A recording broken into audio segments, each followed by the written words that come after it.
Hello and welcome back everyone. This is Mahira and you are watching Mahira's real. आज हम जिस movie के बारे में बात करने वाले हैं उसका नाम है क्रमोलियो, यानी ऐसी सोल्स जो कॉफिन उठाई चलती है। फिल्म की शुरुआत 1980 में होती है और हम एक गांव मजानम को देखते हैं जिसमें कई रॉबर्स को मिस्टीरियसली मार दिया गया है, लेकिन ये किसने किया और कैसे हुआ ये एक बड़ी मिस्ट्री बनी रही। इस गांव में रॉबर्स का एक बहुत बड़ा ग्रुप था जिनको सोगालीज कहते थे, जो बहुत ही रूथलेस गैंग थी।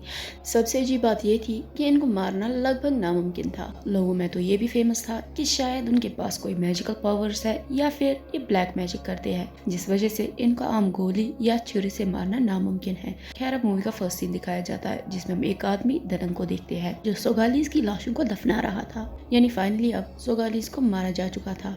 यहाँ हम सोगालीज के लीडर जेरॉड की भी बॉडी देखते हैं जो अचानक से अपनी आंखें खोलता है। दनंग उसके पास आता है और कहता है, मुझे पता है कि तुम इंसान नहीं हो, तुम्हारे पास ब्लैक मैजिक की ताकत है और ये बात मुझे तुम्हारी किताब से पता चली है। जेरॉड ये सुनकर हंसने लगता है जिससे दनंग फ्रस्ट्रेट होता है और जल्दी से एक शार्प कटर उठाकर वो जेरॉड को मारने लगता है। लेकिन मरने से पहले जेरॉड इस गांव को एक श्राप देता है। वो कहता है कि जब जब मेरा खून इस जमीन पर आएगा तब तब यहाँ मौत और तबाही का सिलसिला दोबारा शुरू होगा। इसके बाद सीन यहीं पर कट होता है। हम कुछ साल बाद एक लड़की जिया को देखते हैं। वो अपने दोस्त के साथ अपने गांव मजानक वापस आ रही थी। जिया की बातों से हमें पता चलता है कि उसकी माँ की डेथ हो गई है और वो उसके फ्यूनरल के लिए वापस आई थी। लेकिन एक और खास वजह यही है कि वो अपने फादर के पास के बारे में जानना चाहती थी और उसका फादर कोई और नहीं बल्कि जेरॉड ही था। जब जिया मजानक पहुंचती है तो अजीब चीजें होने लगती है। अचानक मौसम बदलने लगता है, पूरा गाँव काले बदलों से गिर जाता है। ये सब जेरॉड के श्राप की वजह से हो रहा था। जैसे ही जिया जो उसका खून थी इस मिट्टी पर कदम रखती है, श्राप एक बार फिर जाग जाता है और मौत और तबाही का सिलसिला दोबारा से शुरू होने वाला था। दनंग जब जिया को देखता है तो गुस्से से भड़क जाता है। यहाँ पता चलता है कि दनंग और कोई नहीं बल्कि जिया का दादा है, वही इंसान जिसने जेरॉड को मारा था। फ्यूनरल में सब लोग जिया को अजीब नजरों से देख रहे थे। फ्यूनरल के बाद दनंग जिया से कहता है, तुम यहाँ नहीं रह सकती, तुम फौरन यहाँ से चली जाओ वरना इस पूरे गांव का विनाश तुम्हारी वजह से होगा। दूसरी साइड हमें गांव के एक आदमी को दिखाया जाता है जो सब लोगों को वार्न कर रहा होता है कि जिया का यहाँ आना कोई अच्छा संकेत नहीं है। रात को अपने दरवाजे बंद रखना, कोई नॉक करे तो मत खोलना वरना अपनी मौत के जिम्मेदार तुम खुद रहोगे। दूसरी तरफ जिया और उसका दोस्त बैठकर आपस में बातें कर रहे थे कि अचानक एक बॉल ऊपर वाले फ्लोर से नीचे गिरती है। जिया उसको देखकर ऊपर जाती है। वहाँ एक रूम में एक बॉक्स था जो लॉक्ड था।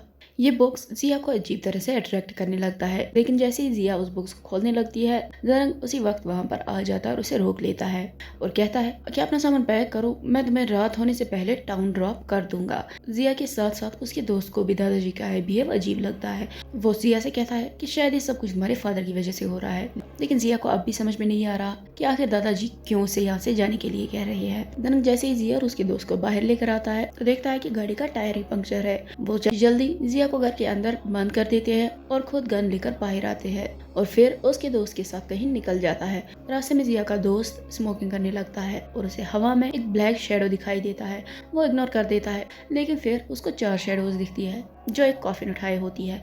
वो काफी ज्यादा डर जाता है। जिया के दोस्त के साथ साथ वहाँ 2 गार्ड्स भी उन आत्माओं को देख लेते हैं और एक ओल्ड लेडी भी उन स्पिरिट्स को देख लेती है।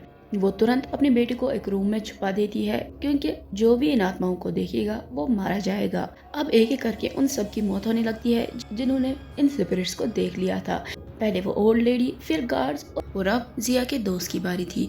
लेकिन तभी जिया अपने दोस्त को ढूंढते ढूंढते उसके पास आ जाती है और हम देखते हैं कि जिया का दोस्त खुद से ही चोक होने लगता है। अब इससे पहले कि वो स्पिरिट्स उसे मार देती तभी वहाँ दनंग आ जाता है। वो एक मिरर में से उन आत्माओं को देख लेता है और वो उन पर गोलियां चलाता है, लेकिन ये आम गोलियां नहीं थी। इनमें गन पाउडर की जगह सॉल्ट होता है। सॉल्ट से डर कर स्पिरिट्स भाग जाती है। जिया ये सब देखकर शॉक्ड होती है। अब इसके बाद वहाँ से दनंग कहीं चला जाता है और जिया और उसका दोस्त आगे बढ़ने लगते हैं। आगे चलकर उन्हें एक गाड़ी नजर आती है, लेकिन पास जाने पर उन्हें पता चलता है कि ये कोई गाड़ी नहीं बल्कि वही 4 सोल्स थी जो कॉफिन उठाई थी और इस बार फाइनली वो जिया के दोस्त को मार देते हैं। ये सब देखकर जिया पूरी तरह से टूट जाती है। अब इसके बाद हम जिया के दादाजी को देखते हैं जो उसी आदमी के पास गए थे जो मूवी की स्टार्ट में लोगों को वार्न कर रहा था। जिया के दादाजी उससे कुछ हथियार मांगते हैं। यहाँ पर वो आदमी दादाजी से पूछता है कि आखिर अब उनका अगला प्लान है क्या, और यहाँ दादाजी उसको कहता है कि अब इन किलिंग्स को रोकने का सिर्फ एक ही रास्ता है। कि जिया जेरार्ड को हमेशा के लिए खत्म कर दे। दूसरी तरफ यांतो नाम का एक आदमी जिया को किडनैप कर लेता है। यांतो भी पहले दनंग का साथी हुआ करता था। वो सौगालीज को मारने में दनंग की हेल्प किया करता था। यांतो जिया से कहता है कि सिर्फ उसी के पास ताकत है जो इस कर्स को खत्म कर सकती है। उसको अपने बाप का सर ढूंढकर उसकी बॉडी के साथ जोड़ना होगा और एक कुल्हाड़ी पर अपना खून गिराकर जेरार्ड को हमेशा के लिए खत्म करना होगा। यहाँ हमें पता चलता है कि असल में दनंग ने जेरार्ड का सर काट लिया था और उसकी बॉडी को एक जगह दफन कर दिया था और सर को दूसरी जगह, क्योंकि सिर्फ यही एक रास्ता था जेरार्ड को खत्म करने का। यहाँ पर वो आदमी उसे ये भी कहता है असल में तुम्हारे दादाजी ने तुम्हारे फादर को मार दिया था। अब जब जिया को सारी सच्चाई पता चलती है तो वो अपने बाप को रोकने के लिए निकल जाती है, लेकिन वो आदमी उसे जाने नहीं देता। वो जिया से कहता है कि हम सारे गांव वाले मरना ही डिजर्व करते हैं और तुम्हारे मरने के बाद इस श्राप को कोई भी खत्म नहीं कर पाएगा। और इसके बाद वो जिया की तरह बढ़ने लगता है उसे मारने के लिए। अब इससे पहले वो उसे मार देता, तभी एन वक्त पर यहाँ पर दादाजी आ जाते हैं और वो जिया को बचाकर वहाँ से ले जाते हैं। इसके बाद जिया अपने दादाजी को कन्फ्रंट करती है। वो कहती है कि ये सब तुम्हारी वजह से हो रहा है, लेकिन दादाजी उसकी बात सुने बगैर उसके हाथ पर एक बड़ा सा कट लगाते हैं और उसका खून एक कुल्हाड़ी पर डाल देते हैं। जिसके बाद वो उस कुल्हाड़ी को जिया के हाथ में थमा देता है और कहता है कि अब तुम इसे अपने बाप को खत्म कर सकती हो। लेकिन जिया ये सब करने के लिए पूरी तरह से इनकार कर देती है। इसके बाद दनंग कुल्हाड़ी को ले लेता है और कहता है कि कोई बात नहीं, अगर तुम नहीं मारोगी तो मैं खुद मारूंगा, वैसे भी मुझे सिर्फ तुम्हारे खून की जरूरत थी। जिसके बाद वो जिया को लेकर अपने घर आ जाता है जहाँ पर उसने जेरार्ड की बॉडी के पार्ट्स को दफन किया था। दूसरी ओर हम दनंग के उसी आदमी को देखते हैं जिससे उसने वेपन्स लिए थे। उसको और उसकी बीवी को क्रमोलियोस बेरहमी से मार देते हैं। दूसरी साइड दनंग अपने बैकयार्ड में डिगिंग स्टार्ट करता है और वो जेरार्ड की बॉडी और सर को निकाल देता है, लेकिन तभी वहाँ यांतो आ जाता है और वो उसे ऐसा करने से रोक लेता है। उधर हम जिया को देखते हैं जिसके सामने उसके फादर की सोल आ जाती है। इससे पहले कि वो उसे मार देता, उसी वक्त दनंग जेरार्ड की बॉडी और सर को मिला देता है, जिससे उसकी सोल अपनी बॉडी में वापस आ जाती है और वो एक बार फिर से जिंदा होने लगता है। जेरार्ड के जिंदा होते ही दनंग और यांतो उसे माफी मांगने लगता है, लेकिन जेरार्ड सबसे पहले यांतो को मार देता है और उसके बाद दनंग को भी मारने की कोशिश करता है। अब जब दनंग की बारी थी तो दनंग उसे माफी मांगने लगता है और कहता है कि हाँ, मैंने तुम्हारे साथ बहुत गलत किया है, लेकिन प्लीज मुझे माफ कर दो। मैंने ये सब कुछ खुद नहीं किया, बल्कि मुझसे किसी ने करवाया था। ये सब सुनकर भी जेरार्ड नहीं रुकता, वो उसे मारने के लिए आगे बढ़ता है, लेकिन उसी वक्त वहाँ जिया आ जाती है। जिया अपने बाप को गले लगाकर उसे रोकने की कोशिश करती है और कहती है कि ये सारी मौतों का सिलसिला यहीं पर रुक जाना चाहिए, लेकिन उसका फादर उसकी बात नहीं सुनता और कहता है कि जब तक मैं इस पूरे गांव को तबाह नहीं कर दूंगा तब तक मेरी सोल को शांति नहीं मिलेगी। ये सब सुनकर जिया को एहसास होता है कि उसका बाप अब नहीं रुकने वाला, जिसके बाद वो एक कुल्हाड़ी पर अपना खून लगाकर अपने डैड के पीछे स्टैब करती है, जिससे जेरार्ड हमेशा के लिए वहीं पर मारा जाता है। जेरार्ड तो मौके पर ही मारा जाता है, लेकिन जिया और दनंग भी बहुत ज्यादा जख्मी हो गए थे और कुछ ही देर बाद दनंग भी मर जाता है। अब जिया भी मरने ही वाली थी, लेकिन उसकी माइंड में एक थॉट आता है, जिसके बाद वो उसी कुल्हाड़ी को उठाती है जिससे उसने अपने बाप को मार दिया था।